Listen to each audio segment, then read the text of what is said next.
So on this Relationship 911, we had a little different take this time. We usually talk about our questions before we start shooting, and this time the answer just flowed, and fortunately our cameraman caught it. So we want to share that with you now. So we keep getting this question over and over. I'm not exactly sure why, what's going on. Maybe it's the springtime and people are having a lot more sex, but they keep talking about, how do I tell my partner that I have an STD? Nope. When's the right time? How do I tell them? What do I do? Do you think that's a good question? I don't know how to answer that. I mean, usually it's stuff that we've dealt with, and good news if we haven't dealt with that one. Let me think about it. Normally what I would do is I would pull out whatever it is and kind of just make it a templated question. Right? So it's not about the STD. It's, I have baggage from my past that I'm now bringing into a relationship, and what do I do about it?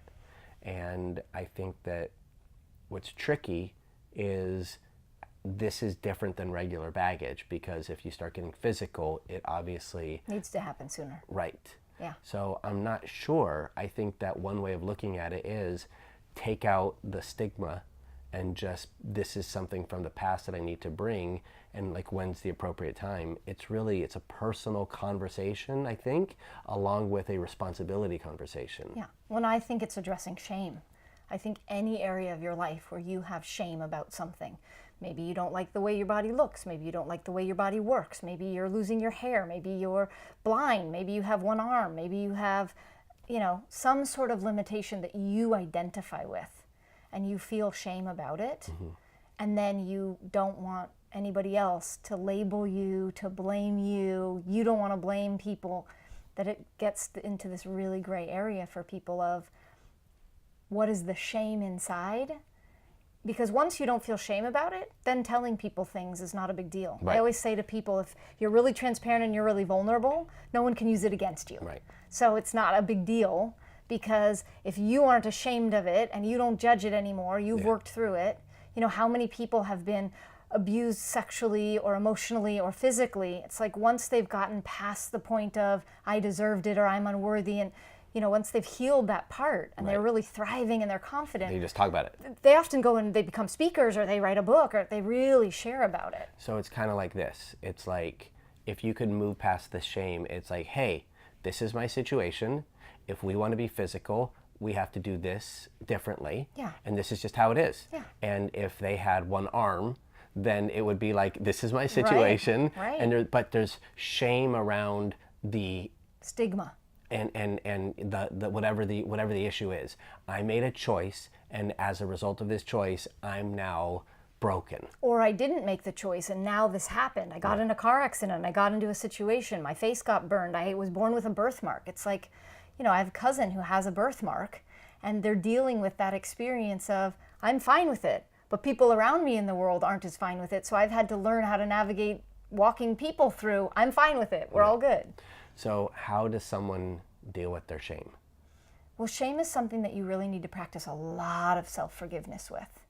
So when you're dealing with shame, there's an internal dialogue that is kind of like that negative voice in your head that's just talking all the time. So part of it is come to terms with, what is the voice trying to tell you? And then give the voice a new job description. I need you to stop telling me the negative part. I need you to start looking for, how are we solving this? How are we rising above this? How are we seeing the gift that this is teaching me? So maybe you get to be more proactive. Maybe you get to be a little bit more cautious. Maybe you get to be better at communicating what you need from people, or the way that you need it. If you look at it like, what's my opportunity, then you really grow from it. Well, and what I hear is a lot of compassionate self-forgiveness. A ton. Because the shame is, I did something wrong, I'm bad, I'm broken, and all of those things. And if you and I'll be abandoned, and I'll be left alone, and I'll, no one will love me. Sure. Yeah. And if you can do the compassionate self-forgiveness to say, I was just doing the best that I can, or could, and I'm human, and stuff happens, and I'm just, everything is happening for a reason, and it's I guess mourning probably who you used to be versus who you are now. Well, and also how you think you should be perceived by the world. It's like you get to start shifting.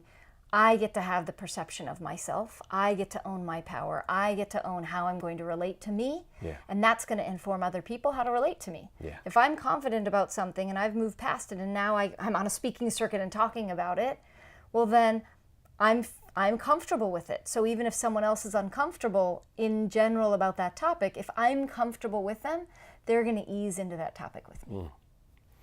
Have we been rolling? Monika and I are always innovating and trying new things. So if this behind the scenes footage was interesting for you and you want more of it, please give us a thumbs up and comment below. And for support with your relationships, press subscribe for more Relationship 911.